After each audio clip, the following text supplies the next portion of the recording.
हमारे मैदान में ना एक बहुत फेमस लाइन है कि घायल हुआ शेर और ईस्ट बंगाल बहुत डेंजरस होता है। हमने देख लिया है 29 तारीख को नॉर्थ ईस्ट यूनाइटेड और ईस्ट बंगाल का जो मैच हुआ था विवेकानंद युवा भारती क्रीड़ांगन में, जो परफॉर्मेंस दिया है ईस्ट बंगाल ने, उम्दा परफॉर्मेंस थी। अच्छा परफॉर्मेंस हो नहीं सकता था जिस कंडीशन में ईस्ट बंगाल थी। सब यही सोच रहे थे कि इजी विन है नॉर्थ ईस्ट के लिए, और होना भी चाहिए था ऐसे। उनका कोच भी शौक में है भाई उस मैच के बाद में, ठीक है। और अगर तुम पूरा मैच देख चुके हो, अगर मेरे तरह तुम भी एक इंडियन फुटबॉल फैन हो, एक कोलकाता फुटबॉल फैन हो, तो तुम्हें मज़ा ज़रूर आया होगा। हम फुटबॉल क्यों देखते हैं? पासेस के लिए, क्रॉसेस के लिए, लंबे लंबे शॉट्स के लिए, ड्रिबल के लिए, डिफेंस ओरिएंटेशन के लिए, 1-to-1 के लिए। तो जो जो मैंने बोला अब तक, सब इस मैच में मिला है हम लोगों को। हम लोगों को अच्छे अच्छे क्रॉसेस मिले हैं, हम लोगों को बहुत उम्दा उम्दा शॉट्स मिले हैं, गोलकीपर्स के द्वारा अच्छे अच्छे सेव्स मिले हैं, हम लोगों को डिफेंस ओरिएंटेशन बहुत अच्छा मिला है, मिडफील्ड में बहुत काम मिला है, ठीक है। हम सब एक एक करके देखेंगे। 1-0 से ईस्ट बंगाल जीत गए हैं नॉर्थ ईस्ट यूनाइटेड के विरुद्ध। जो गोल किया था डियामेंट टाकोस ने, और जो गोल किया था, वो जो क्रॉस आया था, वो जो हेड था भाई, लाजवाब। और उस क्रॉस पे, उस हेड पे कुछ कर भी नहीं सकता था गोलकीपर, मेरे को तो नहीं लगता। मैंने जितना फुटबॉल देखा है, जितना फुटबॉल समझा है, वो जो एंगल था ना, इम्पॉसिबल था, इम्पॉसिबल था, क्वाइट इम्पॉसिबल था गोलकीपर के लिए। लेकिन उसके बाद भी और उसके पहले भी नॉर्थ ईस्ट के गोलकीपर ने अच्छा परफॉर्मेंस किया है, बहुत सारी क्लीन शीट्स दिए हैं। लेकिन होता है भाई, अब ईस्ट बंगाल का डीएनए में ही है, जब उन लोगों का बेड़ा गर्क जब तक नहीं होता तब तक उन लोग ऐसे परफॉर्मेंस नहीं देते। जो परफॉर्मेंस है उसको देखकर भाई, मेरे को वो 2003, 2004, 2010, 11 का ईस्ट बंगाल का बात याद आ गया। जो प्राइम ईस्ट बंगाल था, जिससे मोहन बागान भी डरता था। हाँ भाई, मोहन बागान डरता था। एक टाइम ऐसा था ईस्ट बंगाल का टीम मोहन बागान से बहुत अच्छा था, बहुत अच्छे अच्छे प्लेयर्स थे, बहुत एग्रेसिव प्लेयर थे, बहुत एग्रेसिव तरीके से वो खेलते थे। और अगर हम 10 साल 15 साल पीछे चले जाए फुटबॉल में, तो इतना टैक्टिकल नहीं हुआ था, ठीक है। पेप ग्वार्डियोला का आने के बाद में फुटबॉल चेंज हो गया है।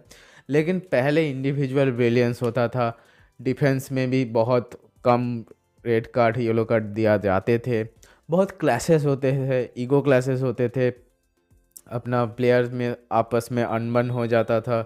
मारपीट भी हुआ है ऑन फील्ड, ठीक है। ऐसा कुछ बात नहीं कि ऑन फील्ड कुछ नहीं हुआ है, फुटबॉलर्स के बीच में मारपीट भी हुआ है।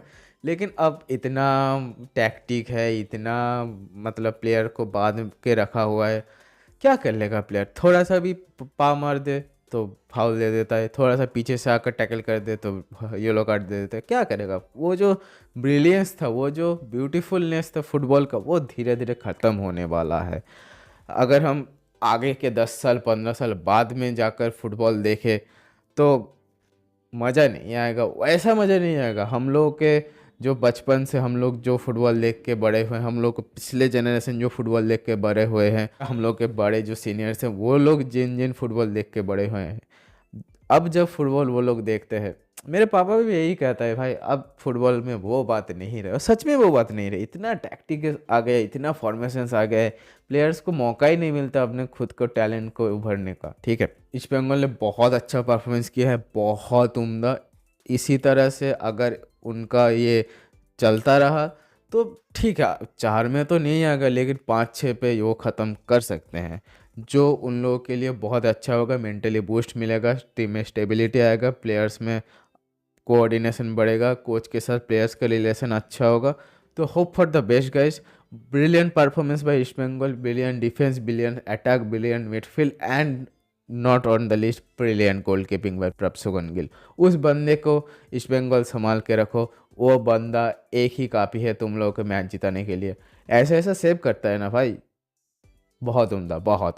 इसके बाद में हम आ जाते हैं कल के मैच पर, मोहन बागान super giants versus Chennai FC. What A match it was भाई।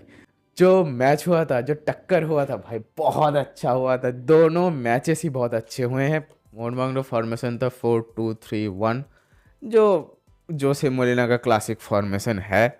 और पहले हाफ में अगर हम देखने जाए तो मनभीर और लिस्टन को, दोनों हमारे जो विंगर्स हैं, उन लोगों को एकदम से ब्लॉक कर दिए थे उन लोगों को डिफेंस। वो निको विलियम्स करके एक बंदा है उनको सेंट्रल स्टॉपर, वो पूरा वो बंद कर दिया था मनभीर का अटैक। मनभीर के एकदम इर्द गिर्द घूम रहा था भाई, उसको क्रॉस नहीं करने दे रहा था। और हम जानते हैं कि मोहन बागान का 80% अटैक्स राइट साइड से होता है। हाँ, सेकेंड हाफ में लिस्टन आता है, लिस्टन सेकेंड हाफ में लेफ्ट साइड से वो क्रॉसेस निकालता है, लेफ्ट साइड से कभी कभी सुभाशिष बोस आ जाता है, होता है। लेकिन जो मेन अटैक है, जो मोहन बागान का ट्रेडिशनल अटैक है, वो राइट साइड से होता है, मनभीर से होता है, कमिंस से होता है। अब ग्रेग स्टुअर्ट को हम बाद में करेंगे। The man the myth Greg Stuart भाई, वो बंदा सिर्फ 5 मिनट के लिए आया, ठीक है, और 2 गोल कर सकता था। सेकंड गोल हो गया था, वो पोस्ट में लगकर अगर बाहर नहीं आया था सेकंड गोल भी हो जाता। और जो फर्स्ट गोल भी किया है कमिंस ने, उसका भी 80% दारोमदार तो ग्रेग स्टुअर्ट पर ही जाता है, क्योंकि लास्ट टच उसका था। हाँ, कमिंस का शॉट भी बहुत अच्छा था, एंगल करके मार, इन स्टेप में हुआ था, वो एंगल करके अंदर आया, लेकिन लास्ट टच ग्रेग स्टुअर्ट का ही था। एक परफेक्ट नंबर 10 भाई, बहुत बड़ा साइनिंग है। मैं सीज़न के पहले से ही बोल रहा था ग्रेग स्टुअर्ट के वजह से हम लोग बहुत कुछ पा सकते हैं। अनफॉर्चुनेटली हम डूरंट हार गए उन दिन। उस मैच में नॉर्थ ईस्ट का डिफेंस कुछ अलग ही मूड में था, लेकिन ग्रेग स्टुअर्ट का जो विज़न है, ग्रेग स्टुअर्ट का जो पासेस है, ग्रेग स्टुअर्ट का जो इंडिविजुअल परफॉर्मेंस है, वो बहुत बहुत इफेक्ट फैलता है। इसके अलावा हमारे पास सामने जेमी मैक्लारेन के जैसा स्ट्राइकर है, जो इतू सा चांस में भी गोल कर सकता है। एक क्रॉस आया था लास्ट 88-89 मिनट में, मनभीर का क्रॉस आया था, एक टो का एंड लगा था भाई, उसमें भी गोल हो सकता था। हाँ, बॉल पोस्ट में नहीं था, साइड में से निकल गया, लेकिन जो ट्राई है, जो प्रेशर है कि मैक्लारेन बॉक्स के अंदर है, गोलकीपर को टेंशन होता है भाई। मोहन बागान के अटैक को देखकर हर टीम का फटता है, ये तुम मानो या ना मानो। जो भी बोल ले, जो प्लेयर जो भी बोल ले कि हम मोहन बागान को देख लेंगे, लेकिन फटता है। जो अटैक है, जो मिडफील्ड है, अगर वो अपने 100% पोटेंशियल पे खेलने लगा, सिर्फ इंडिया में एक ही इंसान है जो इसको टैकल कर सकता है, वो है the man the myth the legend Sunil Chhetri. मैं ना सुनील छेत्री को किसी के साथ कंपेयर नहीं कर सकता, क्योंकि अगर हम थोड़ा भी इंडियन फुटबॉल को सपोर्ट करते हैं आज के दिन में, थोड़ा भी जियो सिनेमा ऑन करके आईएसएल देखते हैं, थोड़ा भी इंडिया के मैचेस देखते हैं, तो इस बंदे के लिए पिछले एरा में किसने क्या किया था, किसको टॉटेनहम हॉटस्पर में चांस मिला था, वो नहीं गया था, मेरे को नहीं फ़र्क पड़ता। अगर इतने ही बड़े लेजेंड हैं, इतने ही बड़े प्लेयर हैं, तो कुछ करके क्यों नहीं गए बंगाल के फुटबॉल के लिए, इंडियन फुटबॉल के लिए कुछ करके तो जाते भाई।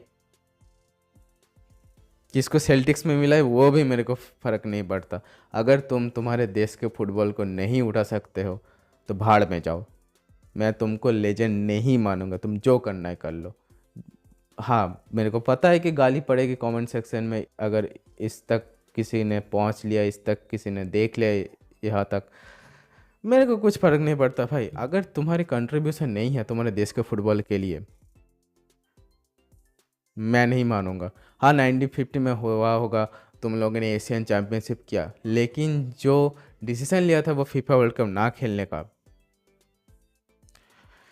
क्या बोला तूने? तुम लोगों ने क्या किया है ना, वो हम इस जनरेशन भुगत रहा है, सोच के देखना। इसके साथ साथ वीडियो अच्छा लगे तो वीडियो को लाइक करके आना, चैनल को सब्सक्राइब करके आना। और हम वादा कर चुके हैं कि मोहन बागान ईस्ट बंगाल महाबागान स्पोर्टिंग और इंडियन फुटबॉल टीम का जब मैचेस होंगे तब तक ही हम फुटबॉल के वीडियोस बनाएंगे। और किसी टीम को लेकर मैं फ़र्क नहीं पड़ता, क्योंकि मैं फुटबॉल उतना नहीं देखती जितना क्रिकेट में। ठीक है, नेक्स्ट वीडियो को वेट करो, जल्दी आएंगे।